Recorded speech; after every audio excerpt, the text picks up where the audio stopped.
আজকে আমরা শিখব 1 2 3 4 চারটে ক্যান্ডেল গ্রিন হয়ে যাওয়ার পর কীভাবে ট্রেড চলবে। মার্কেট আমাদেরকে সিগন্যাল দিল, এই যে ক্যান্ডেলটা 1 2 3 4 চারটে ক্যান্ডেল গ্রিন করেছে, আজকের 3 নম্বর ক্যান্ডেল এখানে রেড করতে পারে, এইরকম একটা ক্যান্ডেল করতে পারে আজকে।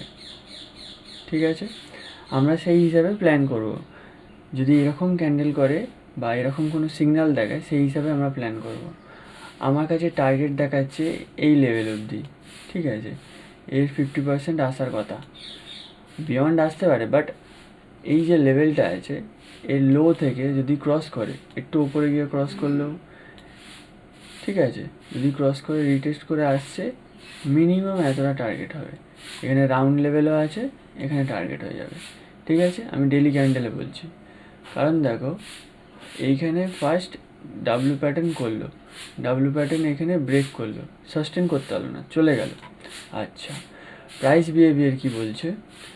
1 2 3 4 5 6 7 8 9 9টা ক্যান্ডেল মিলে এখানে সেলিং হলো। ঠিক আছে, 9টা ক্যান্ডেল মিলে এখানে সেলিং হলো, সেইটাকে খেলো 1 2 3 4 চারটে খেলো। তার মানে কি স্ট্রং আছে? এখন বাইরে স্ট্রং আছে। সো আমাকে চেষ্টা করতে হবে বাইরের সাইডে বেরিয়ে যাওয়া। বাট ইন্ট্রাডের জন্য, এটা আমি বড় পজিশনালের কথা বললাম, বাট ইন্ট্রাডের জন্য আমাদের একটা প্রাইস অ্যাকশন চাই।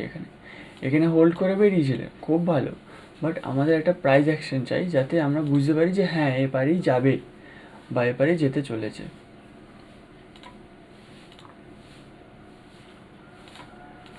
ফিফটিন মিনিট চার্টেও সেম।